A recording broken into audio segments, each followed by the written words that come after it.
It was a typical Tuesday when I received the call from a neighbor. The weather had been uncharacteristically warm, and I had taken the opportunity to put in some extra hours at work. Little did I know that while I was away, the Homeowners Association, HOA, would take matters into their own hands. The creek that ran through my property, a tranquil ribbon of water that danced through lush greenery, had been a cherished feature not just for me but for many families in our neighborhood. It provided a habitat for wildlife and a space for children to play under watchful eyes. However, by the time I returned home that evening, the peaceful scene I loved had been transformed into a barren landscape. The creek was nothing but a dry bed of cracked earth, void of life. Confused and furious, I learned from my neighbor that the HOA had decided to drain it, claiming it posed a danger to children. Despite the fact that I had fenced off the area to keep kids safe, it seemed that their fear outweighed reason. To them, the creek was a liability, and my protestations fell on deaf ears. As I stood at the edge of that desolate space, my heart raced with indignation. How could they do this without my consent? Did they believe they owned not only the community but also the very essence of my property? The stress of my workweek faded into the background as thoughts of retribution filled my mind. My first instinct was to reach out, to confront them with logic and reason, but where had that gotten me thus far? They had acted unilaterally, disregarding my rights as a homeowner. The nights that followed were restless. I mulled over my options, contemplating how best to respond to this affront. Anger morphed into creativity as I hatched a plan that would turn the tables on those who thought they could dictate my life. It seemed the only way to reclaim my sense of agency was to teach them a lesson they wouldn't soon forget. Equipped with determination and a desire for payback, I set out to make them experience the chaos they had inflicted upon me. The stage was set for retribution, one that involved a water company and an audacious act that would ensure they understood the impact of their decisions. As I struggled to comprehend the HOA's reasoning behind draining my creek, I found myself spiraling into a whirlwind of disbelief and outrage. The creek had served as a beloved gathering spot for local families, a place where children splashed while parents kept watch from the banks. It was a community asset that promoted connection, not danger. Despite the fence I'd installed to ensure safety, the HOA viewed my efforts as inadequate. I remembered attending those HOA meetings where overzealous members would drone on about liability issues and neighborly concerns, often exaggerating safety fears. It seemed that I had unwittingly become a target in their zeal to eliminate potential risks, as if a synthetic world could exist devoid of nature's quirks. My eyes scanned the desolate landscape where vibrant life had flourished mere days earlier. How could they justify such an act? A place of joy had been transformed into a barren wasteland of neglect and rash decision-making. The weeks leading up to their drastic measures hadn't gone unnoticed by me. I had noticed the whispers among neighbors and the pointed stares at my property during vehement discussions at the local grocery store. Were they genuinely worried about children's safety, or merely masking their desire for control? The more I delved into these thoughts, the more frustrating the situation became. It felt as though the HOA believed maintaining an artificial facade of orderhood trumped actual community dynamics. To them, the creek represented a potential lawsuit rather than a source of connection. It was evident that this battle was not just about conservation but also about autonomy. Their action embodied a deep-seated belief that outsiders could dictate terms concerning my land without comprehending its value to me or the neighborhood. I felt a surge of righteous anger and recognized that their resolute stance wouldn't deter me. They assumed I would accept their decision without question, a notion that only fueled my determination to make them understand the ramifications of their actions. With each passing night, I refined my plan, plotting revenge against their thoughtless decree. I envisioned them standing atop a drenched landscape, realizing firsthand how painful it could be to lose something precious without warning. It wasn't merely about the creek anymore. It was about asserting my rightful place in a community that had been stripped of respect and mutual understanding. The moment I discovered what the HOA had done, a wave of emotions crashed over me. Disbelief quickly morphed into anger, and anger into a deep sense of betrayal. How could they assume they had the authority to drain my creek without any discussion or warning? I felt like I was fighting against a faceless entity that had stripped away not just my property but also my sense of community. As I stood at the edge of the barren landscape, memories flooded my mind of children playing by the water's edge, laughter echoing through the trees. Those joyful moments now felt like distant echoes silenced by the HOA's rash decision. Each evening, as I returned home from work, the oppressive silence of my yard weighed heavily on me. The absence of the gentle gurgle of flowing water and the vibrant life that had once thrived there served as a constant reminder of my loss. I replayed conversations with other neighbors in my head, how they would nod approvingly during meetings when someone voiced concerns about liability and safety. It became painfully clear that my beloved creek had been collateral damage in their quest for control, a mere statistic in their risk management strategy. I couldn't shake the feeling of helplessness that accompanied my simmering rage. This wasn't just about the water, it was about the principles at stake. They had crossed a line, and deep down, I knew that I couldn't simply let it go. The thought of approaching them directly felt futile. Their minds were already made up, and any appeal to reason would likely fall on deaf ears. Instead, I found solace in daydreaming about revenge, a chance to make them understand the pain they had inflicted upon me. As the nights passed, I honed my plan with meticulous precision. Each detail was carefully crafted, fueled by the desire to reclaim what was taken from me. I imagined how satisfying it would be to watch them scramble as their homes flooded with murky water, realizing the chaos they had brought upon themselves. The prospect of turning their judgment against them filled me with a sense of purpose. My retribution wouldn't just be an act of vengeance, it would be a statement, a declaration that I would no longer be a passive victim in this battle for my home and community. As the days turned into nights, my mind raced with ideas, brewing a plan that transformed my anger into something tangible. No longer would I be the victim of what felt like bureaucratic tyranny. It was time to take action. I began by mapping out the landscape of my neighborhood in my head, visualizing the homes surrounding mine and the routes that led to them. It wasn't just about retaliation, this was about reclaiming my dignity. To execute my scheme, I needed leverage, something that would disrupt their lives as completely as they had disrupted mine. The thought of hiring a water company struck me one evening as I sat in my backyard, staring at the dry creek bed. An idea sprouted fully formed. What if I could flood their homes with murky swamp water? The very image made me smile, and with each passing night, it became more vivid, a solution that was both poetic and satisfying. I took to researching local water companies, seeking out those with a reputation for discretion. My heart raced as I sifted through online reviews, focusing on service providers known for their ability to deliver water in unconventional ways. After narrowing down a few options, I devised an elaborate backstory to explain my request without raising suspicion. Perhaps I could disguise it under the guise of landscaping needs or a flooded field that required immediate drainage. The logistics were daunting but exhilarating. Would they question why dirty water needed pumping? Would they suspect anything? The thrill of planning pushed me forward. I imagined the chaos that would ensue, HOA board members rushing from their homes, bewildered expressions plastered across their faces as they confronted unexpected problems caused by their own decisions. Picturing their frantic reactions filled me with purpose and resolved any lingering doubts about whether this was right or wrong. The only certainty was that they had devalued my home and community without hesitation. Now, it was time for them to experience disruption on a grand scale. As I finalized the details over sleepless nights, piecing together logistics like a jigsaw puzzle, my focus sharpened. This wouldn't merely be a knee-jerk reaction. It was an act carefully planned to ensure they understood the repercussions of their actions. In reclaiming control over my life, I would assert my place within this community and demonstrate that decisions made unilaterally would not go unanswered. With my plan taking shape, the next crucial step was to find a water company that could execute my vision without raising any alarms.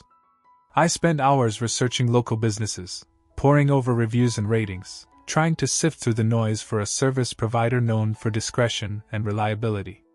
My heart raced at the thought of putting this plan into action. This was more than just a petty act. It felt like reclaiming my lost control. I finally settled on a company with a background in agricultural services, specializing in irrigation and drainage. Their website boasted impressive credentials, but what caught my eye were the comments from clients who praised their ability to handle sensitive situations.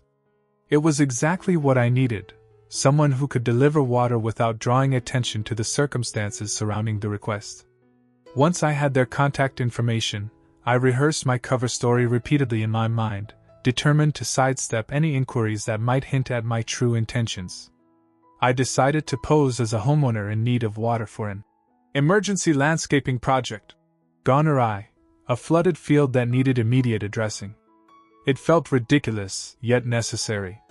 When I finally placed the call, my stomach twisted with anxiety and excitement. After a few rings, a friendly voice greeted me, and I launched into my fabricated tale. As I explained my situation, focusing on the urgency of rectifying this landscaping disaster, a sense of empowerment washed over me. The operator assured me they could help and asked for more details about how much water I would need and when. After settling on logistics, a sizable quantity of murky water scheduled for delivery late one night, I hung up feeling exhilarated. The details were finalized. They would arrive under the cloak of darkness when neighbors were least likely to notice or question. My thoughts drifted once more to images of HOA members waking up to chaos. It filled me with glee. As I prepared for the night when everything would come together, anticipation coursed through my veins like adrenaline. Every moment lost in planning led up to this point, the culmination of sleepless nights and fiery determination. With everything in place, it was time to transform an act of injustice into a well-deserved reckoning for those who had disregarded both my property and community spirit. The stage was set. All that remained was to see how this audacious plan would unfold. The night had finally arrived, a culmination of weeks of planning and pent-up frustration.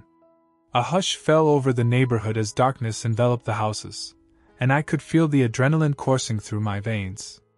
I stood at my window, peering out into the moonlit street, nerves and excitement bubbling within me. This was the moment to put my plan into action, to show the HOA the repercussions of their thoughtless decisions. I had coordinated with the water company to ensure their arrival would coincide perfectly with the late-night hours when most people would be asleep. My heart raced as I waited for the call to confirm they were en route. The clock ticked ominously as I paced back and forth, rehearsing in my mind how this would unfold, the sound of water gushing forth, chaos erupting as homeowners awoke to find their properties inundated with murky swamp water. Finally, my phone buzzed, and it was them. An unmarked truck was pulling up near the end of my street. Steeling myself, I grabbed a flashlight and stepped outside, slipping into the shadows like a ghost. The truck's engine hummed quietly as two workers emerged, dressed in dark clothing and looking around cautiously. They were ready to execute my plan without question.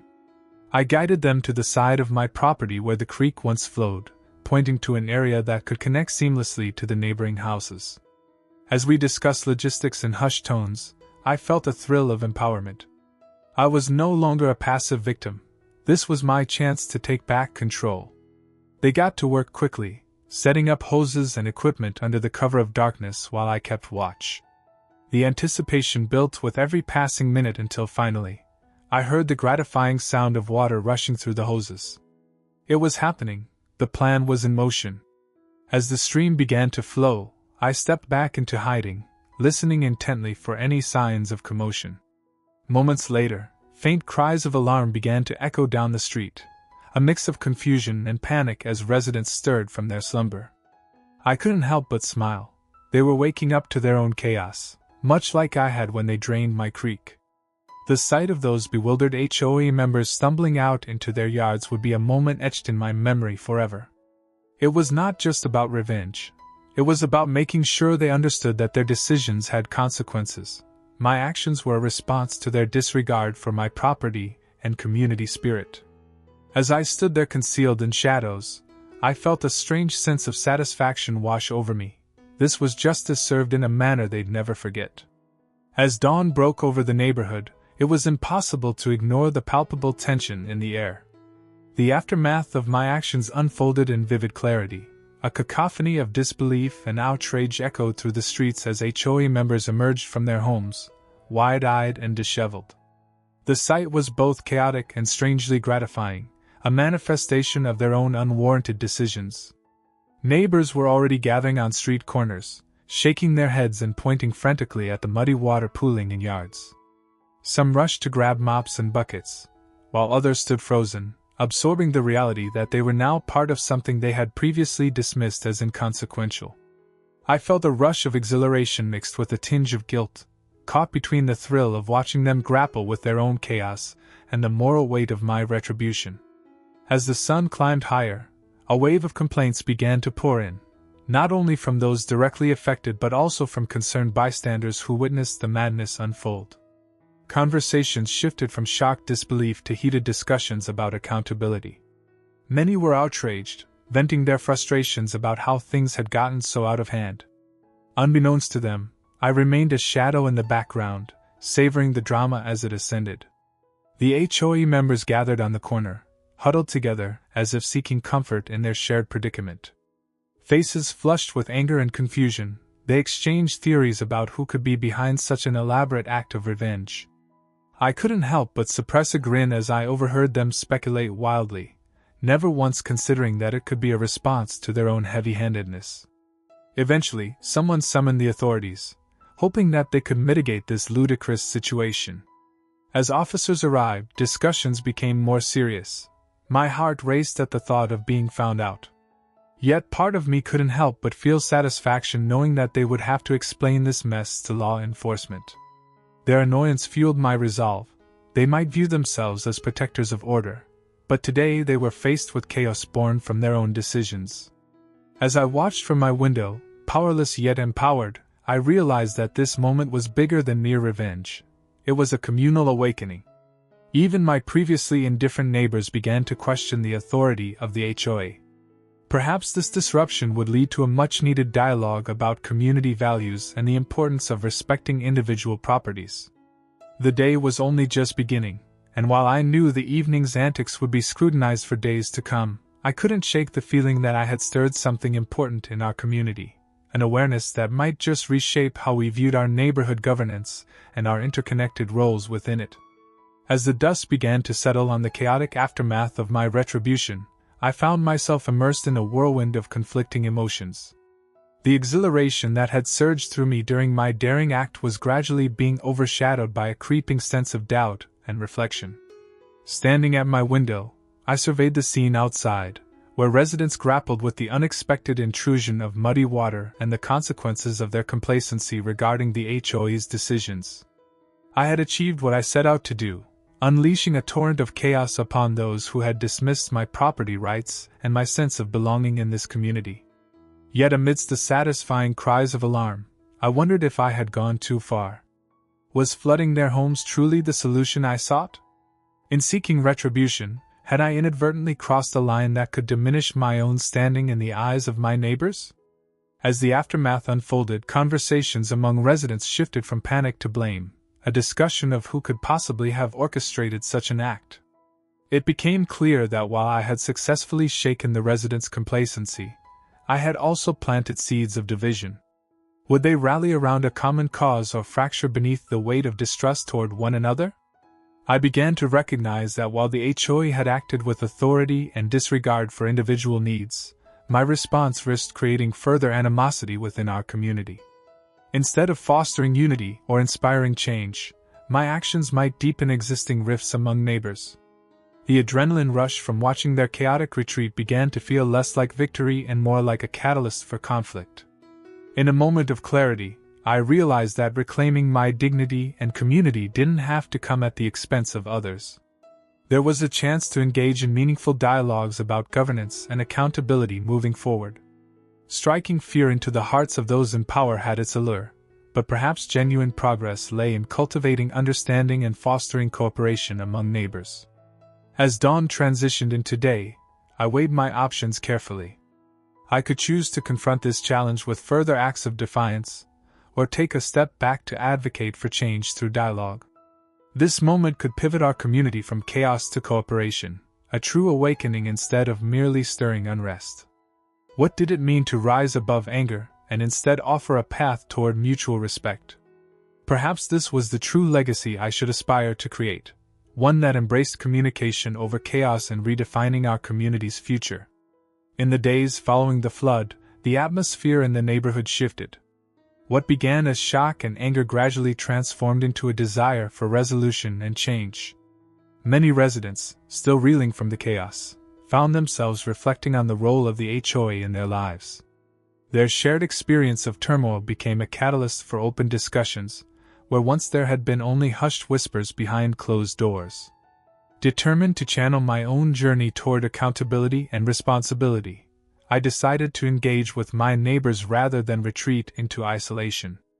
I organized a community meeting at the local park, a neutral ground where everyone could gather without feeling defensive.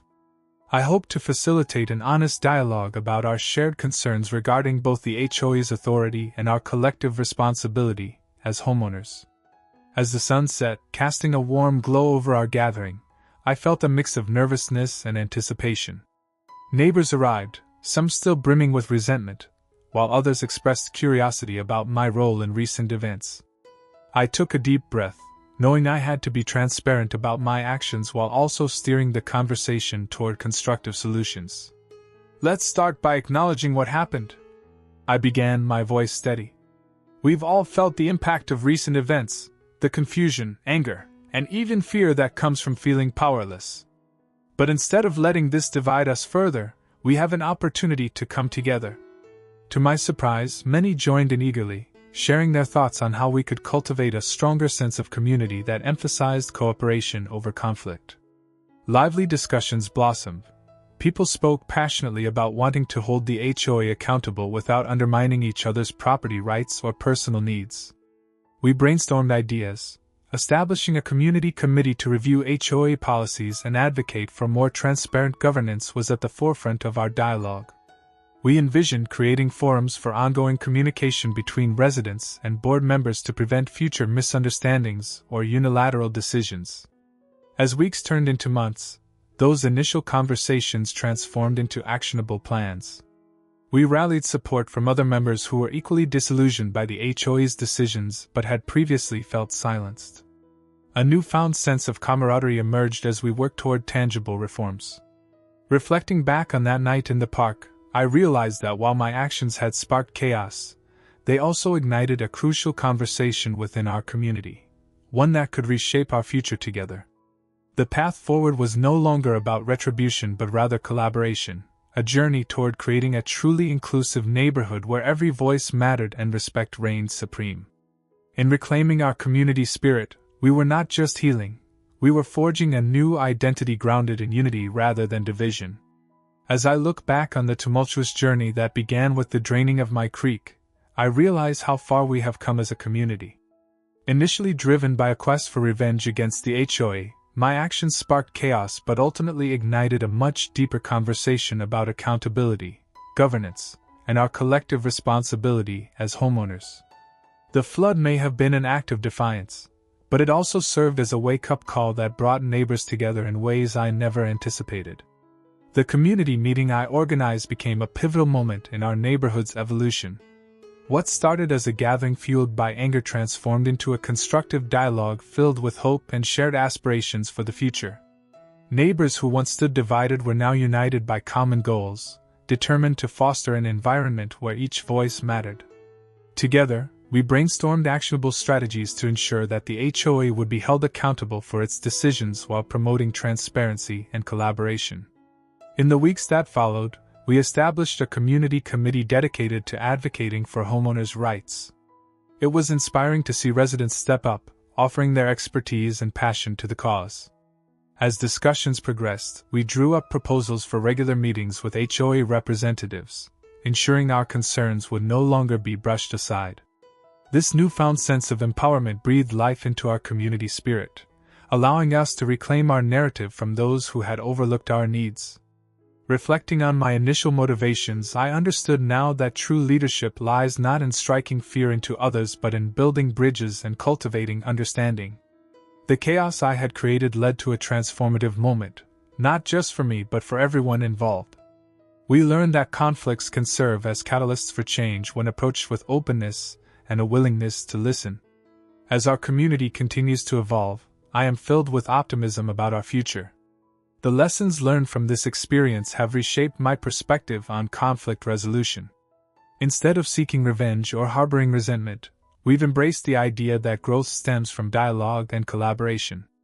In moving forward, I feel more connected than ever to my neighbors and more invested in our shared space. We are now committed to fostering an inclusive atmosphere where everyone has a stake in the decision-making process.